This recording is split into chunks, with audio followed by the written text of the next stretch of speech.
So okay guys, welcome back. तो यहाँ पे हमने कुछ बैंक निफ्टी का वीकली चार्ट यहाँ पे हमने लगा रखा है।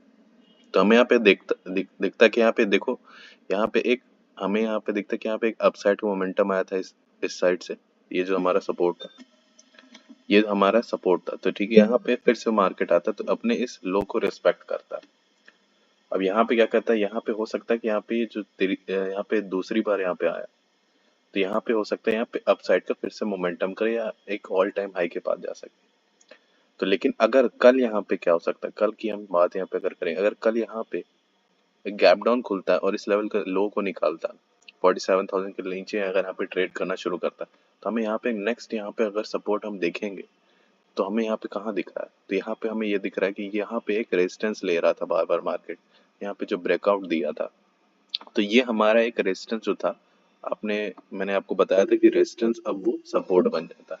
तो ये हमारा एक यहाँ पे एक सपोर्ट है यहाँ पे। तो नेक्स्ट लेवल हमें यहाँ पे तब दिखेगा अगर यहाँ पे गैप डाउन खुल के नीचे यहाँ पे प्राइस एक्शन बनाने लगेगा। तो यहाँ पे बायर्स कब तक होल्ड करेंगे, तीसरी बार यहाँ पे आएगा तो यहाँ पे एक स्ट्रेंथ यहाँ पे सेलर्स की दिखनी हमें शुरू हो जाएगी।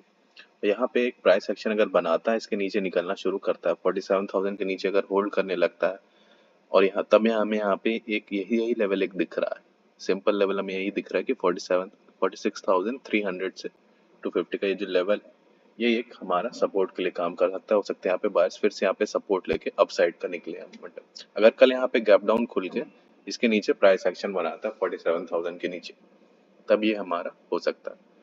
सिंपल यहाँ पे अगर हम डेली टाइम फ्रेम पे जाके चेक करेंगे तो यहाँ पे हमें दिखेगा कि वही सेम लेवल जो था वहीं पे हमें सपोर्ट यहाँ पे दिख रहा है कि यहाँ पे अपने एक लो को रिस्पेक्ट किया है वो, और अब साइड निकलने की कोशिश कर रहा है। अब कल देखो यहाँ पे प्रॉब्लम तभी होगी जब यहाँ पे एक गैप डाउन खुलता है बड़ा। तो यहाँ पे हम अगर 5 मिनट के टाइम फ्रेम पे भी जाएंगे, पहले हम यहाँ पे देख लेंगे अगर ऊपर निकलता है तो हमें हमें रेजिस्टेंस कहाँ कहाँ फेस कर सकता है। ये जो 48,100 का जो लेवल है, तो यहाँ पे हम देखेंगे बहुत बार यहाँ पे ये वाली जो बड़ी सी कैंडल बनी है, ये वाली जो कैंडल बनी, ये भी इसी लेवल के पास से बनी थी, कुछ 760 पॉइंट्स का मोमेंटम आया था। तो यहाँ पे फिर से यहाँ पे सेलर्स आने की कोशिश कर सकते हैं। तो ये हमें एक लेवल दिख रहा है। ये अब यहाँ छोटा सा सेलिंग आएगा, कितना सेलिंग आएगा वो तो उनकी स्ट्रेंथ पे डिपेंड करेगा, बट यहाँ पे एक हमें इनस रेजिस्टेंस फेस कर सकता है। तो ये जोन हमारे लिए थोड़ा सा अलर्ट जोन होता है, 48,000 से ये 48,200 का जो लेवल है, ये रेजिस्टेंस फेस कर सकता है।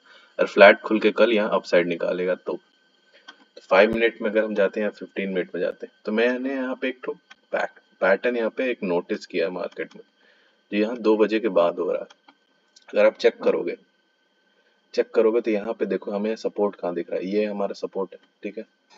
यहाँ से एक अपसाइड का मोमेंटम आया था, फिर से यहाँ से आया तो इसको रिस्पेक्ट किया लेवल को। तो अगर यहाँ पे एक पैटर्न देखोगे तो 2 दिन से यही चीज हो रही है मार्केट में। 2 बजे के बाद क्या आता है, एक सेलिंग आती है, शार्प सेलिंग आती है, सेलर्स आते हैं। पर 3 बजे के बाद यहाँ एक हैमर कैंडल बनाता है और थोड़ा सा हाफ रिकवरी कर देता है अपना। यही चीज अगर हम यहाँ पे चेक करेंगे, देखो उसके पिछले दिन में भी यही चीज हुई। 2 बजे के बाद यहाँ पे सेलिंग आती है, 2 बजे के बाद यहाँ पे सेलिंग आती है और फिर यहाँ पे अपने सपोर्ट के पास आता है और फिर से यहाँ हाफ रिकवरी करके चला जाता है 3 बजे के पास।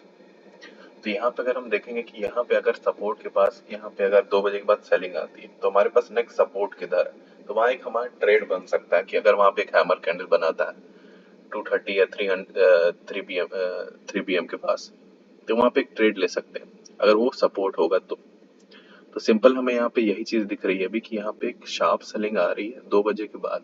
तो वहाँ पे हमें अलर्ट रहना है क्योंकि मार्केट वॉलेटाइल है, दोनों साइड मूव्स दे रहा है। पहले आपके स्टॉप लॉसेस हिट करेगा, फिर यहाँ पे अपसाइड निकाल निकाल रहा है वो एक चीज।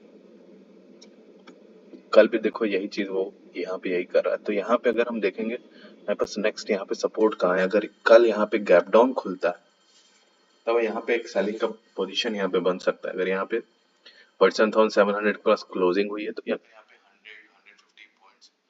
150 पॉइंट्स यहाँ पे अगर गैप डाउन खुलता है और इसके नीचे निकलना शुरू करता है तो हमारे पास नेक्स्ट सपोर्ट 47,500 का ही आता है। तो यहाँ पे हम यहाँ पे दिख सकता है कि यहाँ तक मार्केट जाए, फिर यहाँ पे प्राइस एक्शन बना के अपसाइड निकले। और लेकिन हमें ये चीज अगर यहाँ पे अगर कल 47,500 के पास आता है और अपसाइड निकलता है, ये भी हमें नोटिस करना है। अब ये जो हमारा जो सपोर्ट था वो रेजिस्टेंस बनेगा 47,600, यहाँ भी हमारे पास एक रेजिस्टेंस छोटा सा फेस कर सकता है। वहां पे कैसा रिएक्ट करेगा, वो चीज़ तो हमें लाइव मार्केट में ही पता चलेगी। तो नेक्स्ट यहाँ पे सपोर्ट हमें यहाँ पे 47,500 का दिख रहा है, फिर 47,400 का दिख रहा है। तो सिंपल हमारे पास नेक्स्ट रेजिस्टेंस भी 47,900 से 800 के पास यहाँ पे हमें रेजिस्टेंस भी दिख रहा है। तो अगर कल फ्लैट खुल के अपसाइड निकलता है तो यहाँ पे हम यहाँ पे हो सकता है यहाँ पे ट्रेड ले सकें, बट यहाँ पे थोड़ा ये थोड़ा सा बहुत ही वोलेटाइल जोन है। तो यहाँ आप शुरू होते ही मार्केट में यहाँ पे ट्रेड इस समय मत लो, मैं आपको एडवाइस नहीं करूंगा। यहाँ तो आप 12 बजे के बाद लो या 2 बजे के बाद, जैसे यहाँ पे हमें पीक मोमेंटम दिख रहा है, एक डाउन साइड का मोमेंटम आता है बार बार 2 बजे के बाद, वहां पे हमारी प्रोबेबिलिटी ज्यादा बढ़ जाती है। और यहाँ 3 बजे के पास यहाँ पे हमें रिकवरी दिख रही है। तो कल एक प्राइस एक्शन का वेट करेंगे, यहाँ पे देखेंगे क्या करना है, क्योंकि शुरुआती समय में अगर कल गैप डाउन खुलता है तभी एक अच्छा ट्रेड मिल सकता है। अदरवाइज ये जो वाला जोन है, यहाँ पे देखो कितने लोग यहाँ पे फंसे होंगे। तो यहाँ पे ये जोन उसी जोन पे है, कल फ्लैट खुल के यहाँ पे क्या करता है, हमें प्राइस एक्शन बनाएगा अपसाइड का, तभी हम यहाँ पे ट्रेड ले सकते हैं। अदरवाइज यहाँ पे खुलते ही यहाँ पे ट्रेड लेने का यहाँ पे कोई यहाँ पे चॉइस हमें दिख नहीं रहा।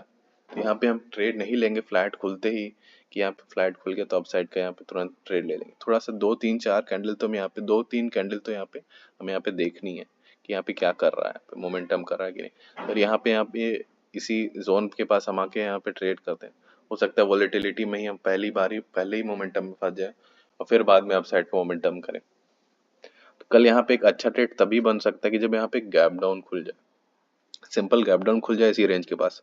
तो कल जो यहाँ पे प्रीवियस बायर्स आए होंगे, आप भी अगर यहाँ पे पोजिशनली बाय करके हो तो आपका एसएल यहाँ पे हिट होगा, जो जोन है यहाँ पे आपका एसएल हिट होगा जैसे इसका लो क्रॉस करने लगेगा।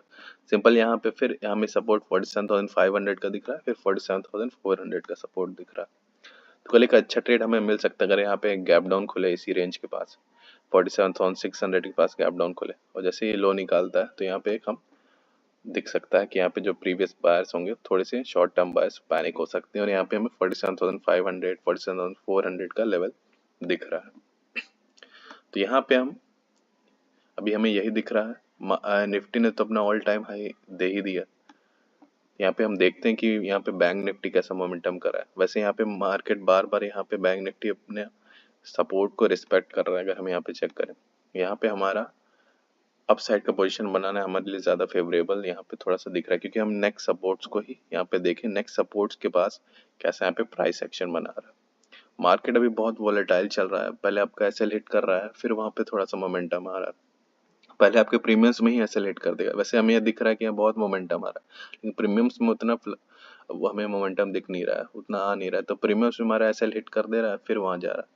तो थोड़ी देर यहाँ पे आप बहुत ही सेलेक्टिव ट्रेड्स लो, बहुत ही सोच समझ के ट्रेड्स लो। फिर से यहाँ पे अभी जैसे हम बजट डे के पास आएंगे तो और यहाँ पे वॉलेटिलिटी बढ़ेगी। सो ओके गाइज, आज के लिए इतना ही। Thank you.